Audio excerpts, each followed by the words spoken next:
Szia Balázs, szia! Szia, apa. Mi volt csuliba? Van egy rossz hírem. Mi a rossz hír megint? Kirúgtak az iskolából. Oh my Jesus! Fuck you most már, fiam!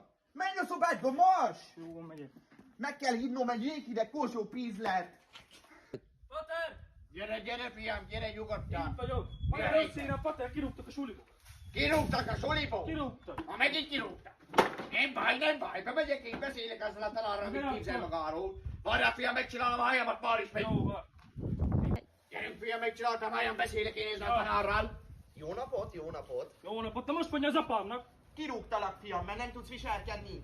Behozod az otthoni problémákat iskolában, nem Jó van, kaptál de azt érti. normális nevelést kéne Ha azt kapnod. érti, hogy az én fiam ide hozza be a problémáit. Azt értem! Azt érti. Nem fér maga.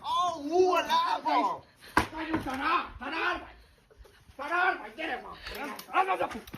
Felveszed vissza a fiamat. Vegyél vissza! Felveszed a fiamat. Visszaveszem, igen! Visszaveszed. Vissza! Biztos? A szemüveget is elveszed! Ne hazudjál! A csórót hozd le magadról, te csóró! Az asszonyodat meg én abszolút!